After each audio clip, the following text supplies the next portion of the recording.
Assalamualaikum warahmatullahi wabarakatuh. Apa kabar semuanya? Semoga semua dalam keadaan baik. Pada kesempatan kali ini kita akan membahas materi matriks terkait determinan matriks 2x2, 3x3, inverse matriks 2x2, 3x3, dan sifat determinan juga inverse. Baiklah, mari kita mulai matriks part 2.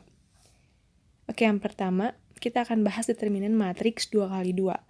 Misalkan pada layar terdapat matriks A 2x2 yang berisikan elemen A, B, C, D. Nah, maka determinan A itu ditulis dengan kurung tegak A. Jadi kita kalau misalkan sudah belajar mutlak nih ya, kayak kurung mutlak A, itu maksudnya determinan A kalau sedang membahas matriks. Nah, bagaimana rumusnya? Determinan A itu berarti kurung tegak A itu sama dengan kurung tegak elemen-elemennya. Di sini A, B, C, D. Nah, determinan A ini kita perhatikan di sini ada yang ditandai AD.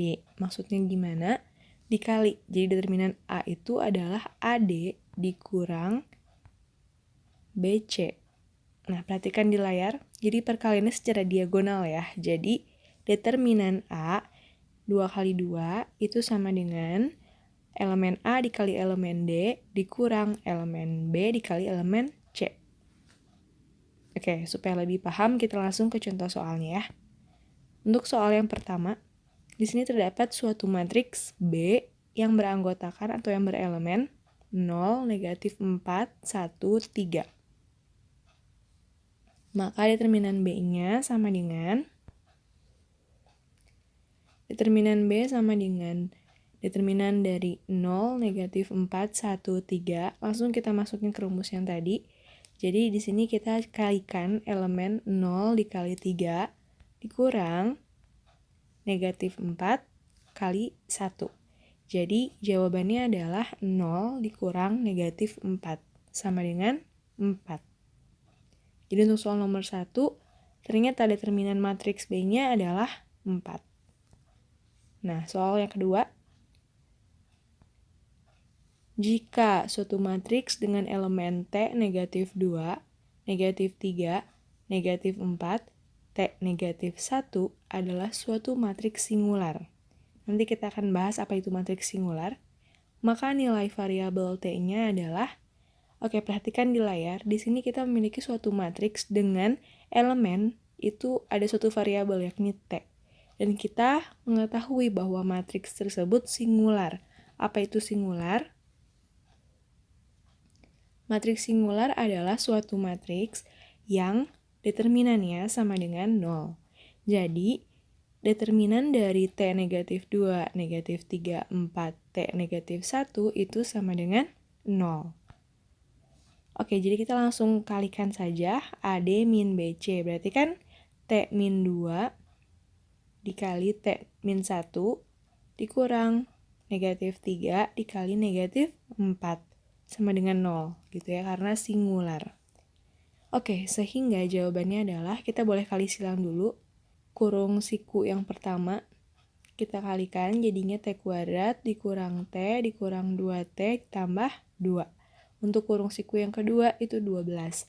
Berarti T kuadrat negatif 3T dikurang 10 sama dengan 0.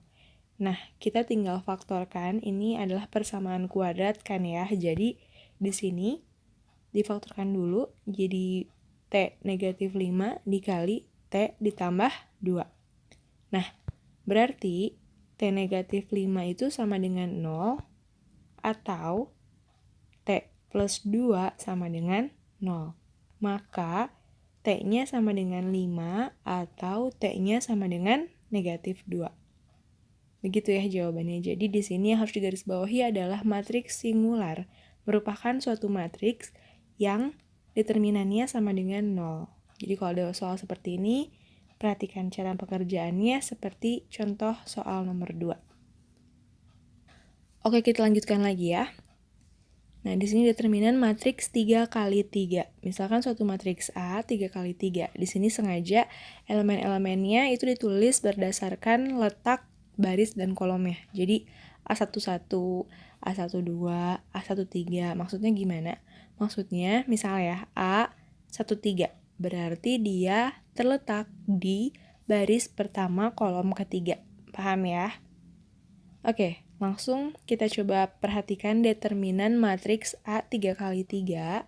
Sama ya ditulis determinan A sama dengan kurung tegak A. Ini masih sama. Nah, tapi agak berbeda di caranya.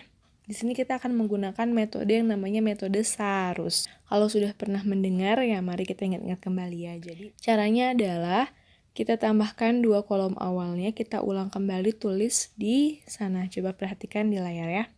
Jadi di sini ada 2 kolom yang diulang lagi. Untuk apa? Kita akan kalikan secara diagonal. Nah, jadi seperti itu. Jadi untuk yang warna hijau, saat kita mengkalikan diagonalnya dari kiri ke kanan, itu tandanya plus. Jadi kita misalkan ya, ini dikalikan semua. Jadi A11 dikali A22 dikali A33. Kita misalkan hasilnya adalah A. Berarti plus A. Kemudian A12 dikali A23 dikali A21 itu hasilnya misalkan B. Berarti tambah B dan tambah C. Nah, satu lagi, saat dikalikannya dari kiri ke kanan itu ke atas gitu ya, itu tandanya adalah negatif, seperti di layar. Nah, seperti itu. Jadi kita tinggal kelompokkan, misalkan seperti ini, boleh kan ya? Jadi A ditambah B ditambah C dikurang D ditambah E ditambah F. Oke, perhatikan di layar. Supaya lebih mudah juga kita langsung aja ya, misalkan soal ketiga, misalkan terdapat matriks C 3 kali 3 seperti di layar, ditanyakan adalah determinan matriks C. Berarti langsung kita coba buat metode Sarus kan. Nah, berarti sama dengan, jangan lupa ya, 2 kolom awalnya diulang kembali. Kemudian kita kalikan secara diagonal menurun dari kiri ke kanan. Kita langsung kalikan. Berarti 1 kali 2 kali 2 ditambah 1 kali 3 kali 1 ditambah 0 kali 1 kali 2. Nah, jangan lupa dikurang dengan, nah itu tadi, 1 kali 2 kali 0 ditambah 2 kali 3 kali 1 ditambah 2 kali 1 kali 1. Langsung dihitung aja. Ternyata kita memperoleh 4 tambah 3 tambah 0 dikurang 0 tambah 6 tambah 2. Kurung yang pertama itu berisikan 7, kurung yang kedua berisikan 8. Berarti 7 kurang 8 itu sama dengan negatif 1. Berarti determinan dari matriks C adalah negatif 1. Sekarang ke inverse matriks 2 kali 2. Misalkan terdapat matriks A, B, C, D. Nah, inverse matriks itu dilambangkan dengan A pangkat negatif 1. Tapi ini bukan berarti 1 per A ya. Negatif 1 di sini maksudnya adalah inverse. Nah, rumusnya gimana inverse itu? A inverse sama dengan 1 per determinan A dikali ADJA. Apa itu ADJA? Nah, ini dibacanya A join A. Nah, kan kalau tadi determinan sudah tahu ya, tadi di pembahasan sebelumnya. Nah, sekarang kita akan coba bahas A join A untuk matriks 2 kali 2. Nah, ini determinan tadi rumusnya udah tahu 1 per AD min BC. A join-nya itu adalah, nah perhatikan, perubahannya dari matriks asalnya, misalkan A 2 kali 2-nya seperti di atas, A, B, C, D. Nah, untuk di A join-nya, A dan D-nya saling bertukar gitu. Dan P dan C-nya nggak saling bertukar, tapi mereka tetap, tapi jangan lupa dikasih negatif. Gitu. Jadi di sini ada yang ditukar, ada yang dikasih negatif. Perhatikan di layar ya. Oke, kita langsung ke soalnya. Misalkan soal keempat, terdapat matriks B 2 kali 2 yang elemennya adalah 0, negatif 4, 1, 3. Kita diminta untuk mencari B inverse-nya. Nah, berarti kan 1 per determinan B dikali A join B. Nah, karena tadi sudah dicari determinan B-nya berdasarkan soal nomor 1, tadi ya, di pembahasan determinan 2 kali 2. Didapatkan determinan B sama dengan 4. Maka kita tinggal mencari A join B. Nah, B inverse-nya sama dengan 1 per determinan B dikali A join B. Berarti 1 per negatif 4 dikali, jangan lupa 3 dan 0-nya ditukar, kemudian yang nggak dikurung warna hijau itu dikasih negatif. Berarti untuk negatif 4, dia berubah jadi 4. Untuk 1, dia berubah jadi negatif 1. Paham ya? Oke, kita langsung coba hitung. Berarti 1 per 4, boleh negatifnya ke dalam ya. Jadi di sini negatif 3, negatif 4, 1, 0.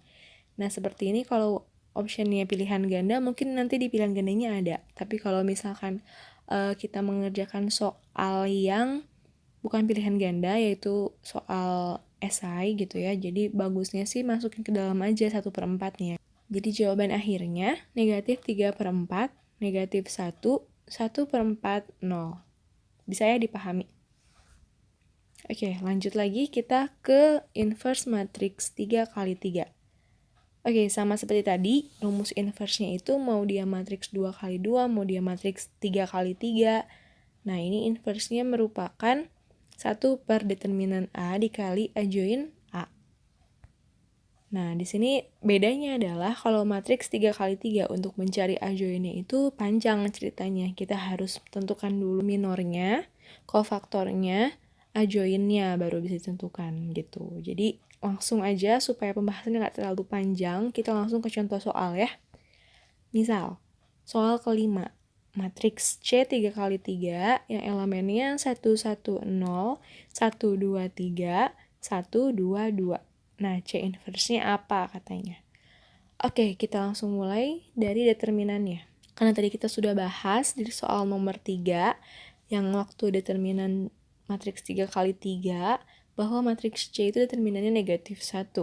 Berarti langsung kita bisa gunakan nanti. Nah, sekarang kita coba cari minornya ya. Kita harus cari dulu, mulai dari minor 1, 1. Maksudnya apa? Perhatikan di soal nomor 5, yang C 3 kali 3, M11 adalah suatu minor yang terletak di baris pertama dan kolom pertama. Berarti cara mencarinya adalah tutup baris pertama dan kolom pertama di matriks C. Nah, seperti ini. Perhatikan di sebelah kiri. Kemudian sisanya kita tulis, berarti kan 2, 3, 2, 2 kan. Nah, ini kita determinankan selayaknya determinan matriks 2 kali 2. Berarti kan AD min BC. Gitu. Oke, bisa ya? Jadi jawabannya berapa? 4 dikurang 6 sama dengan negatif 2. Ini minor 1, 1. Untuk baris pertama, kolom pertama. Berarti kita harus cari 9 kali. Baris pertama, kolom kedua, baris pertama, kolom ketiga, dan seterusnya. Oke, mari kita mulai ya. M12 berarti baris pertama, kolom kedua. Berarti yang ditutup adalah baris pertama dan kolom kedua. Perhatikan di matriks C-nya. Berarti sisanya adalah 1, 3, 1, 2. Kita tinggal determinankan, berarti 1 kali 2 dikurang 3 kali 1. Sama dengan 2 dikurang 3. Sama dengan negatif 1. Kemudian minor 1, 3. Berarti sisanya adalah 1, 2, 1, 2. Kita determinankan, berarti 1 kali 2 dikurang 2 kali 1. Ini cara determinankannya seperti yang M11 ya, jadi yang hijau dikurang yang orange gitu. Jadi di sini 2 kurang 2 untuk M13 sama dengan 0. Sekarang M21, berarti baris kedua kolom ke 1. Kita tutup ya. Sisanya adalah 1, 0, 2, 2. Berarti determinankan 1 kali 2 dikurang 0 kali 2. Jawabannya adalah 2 kurang 0 sama dengan 2. Kemudian M22. Berarti 1, 0, 1, 2. Kita tinggal kurangkan, hasilnya adalah 2. Kemudian M23. Berarti baris kedua, kolom ketiga. Sisanya adalah 1, 1, 1, 2. Nah, berarti kita langsung determinankan, diperoleh 2 dikurang 1. Sama dengan 1. Kemudian M31. Berarti baris ketiga, kolom ke 1. Sisanya adalah 1, 0, 2, 3.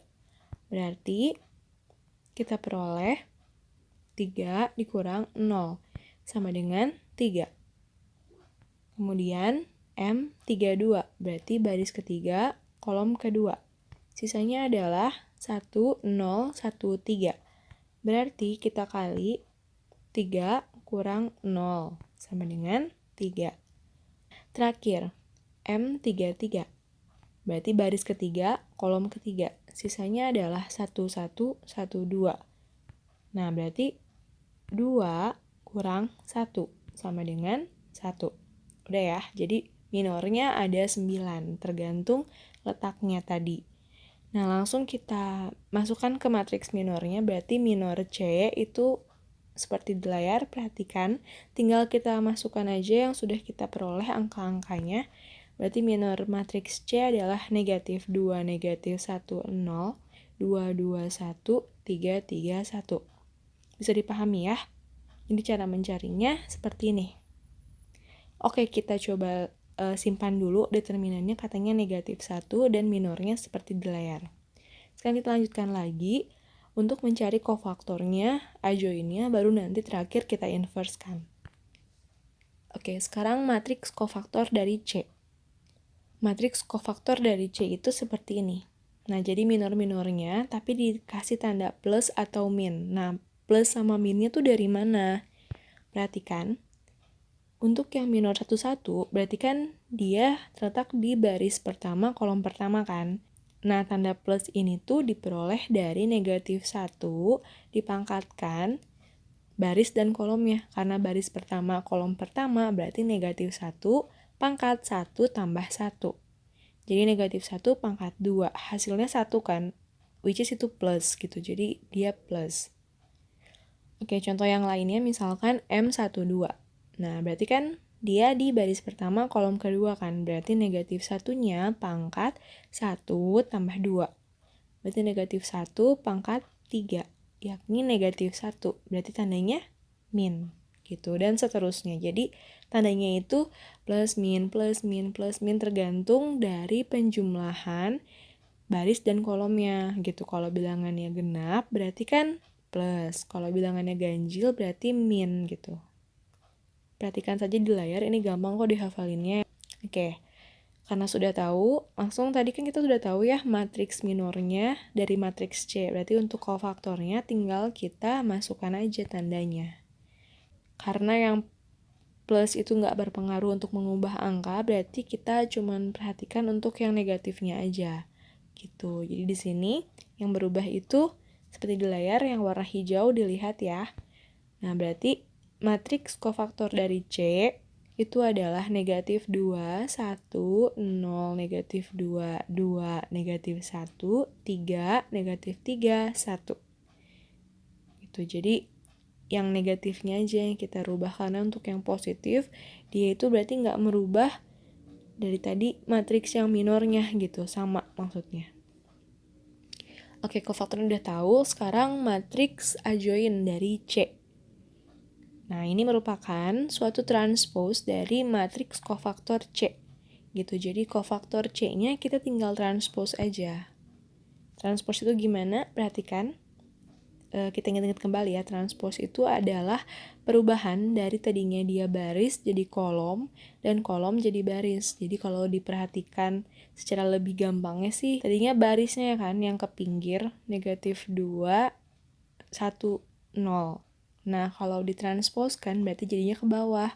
Negatif 2, 1, 0. Tadinya baris, berubah jadi kolom. Gitu. Ini matriks adjoin dari C. Gitu. Berarti kalau gitu, C inverse-nya apa? Bisa langsung kita cari kan. C inverse merupakan 1 per determinan C dikali adjoin C.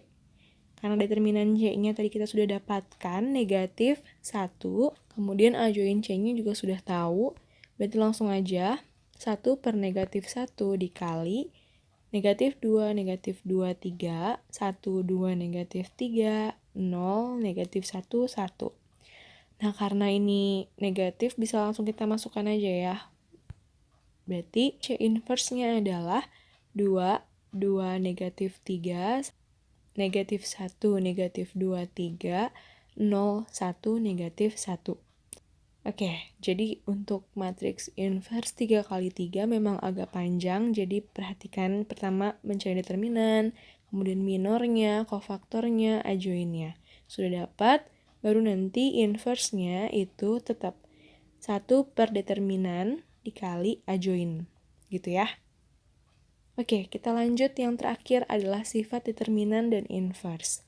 Untuk yang determinan, pertama itu adalah jika suatu matriks A dikali B itu sama dengan matriks C, maka determinan A dikali determinan B itu sama dengan determinan C. Selanjutnya, determinan dari matriks A kali B itu sama dengan determinan A dikali determinan B. Oke, selanjutnya, determinan dari A transpose sama dengan determinan A. Jadi mau dia ditransposkan atau tidak, determinannya tetap sama, gitu ya. Tapi kalau di-inverse-kan, determinan A inverse itu sama dengan 1 per determinan A.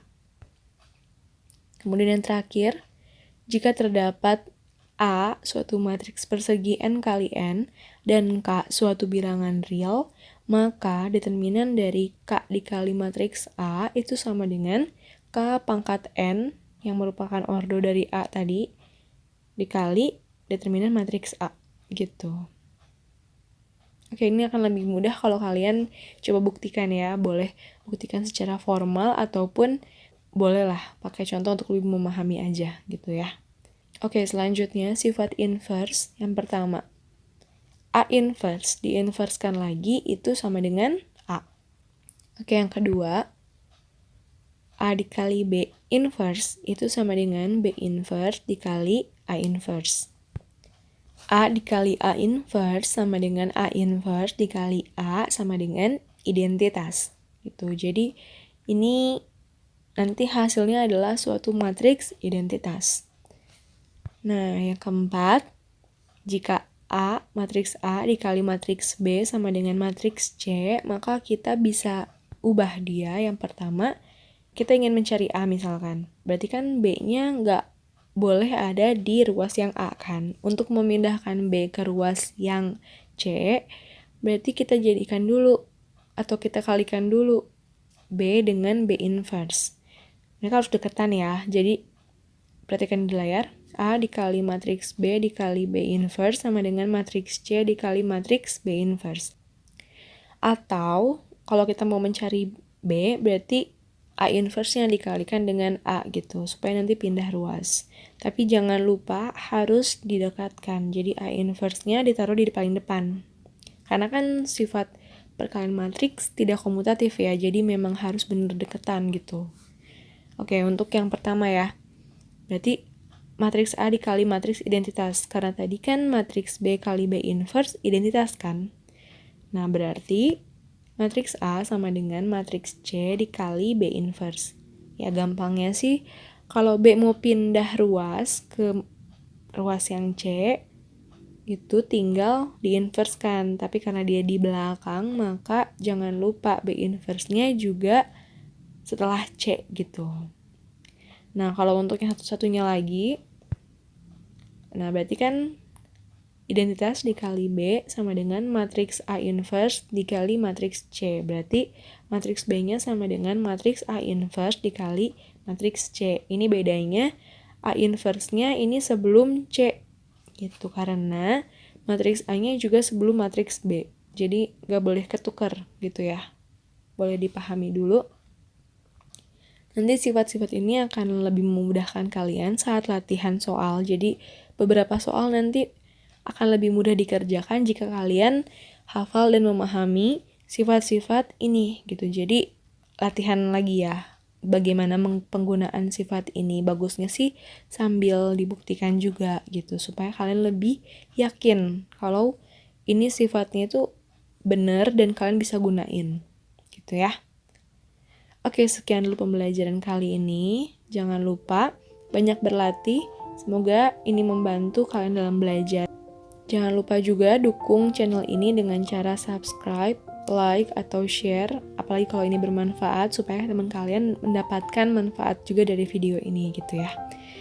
Oke, sekian dulu. Wassalamualaikum warahmatullahi wabarakatuh.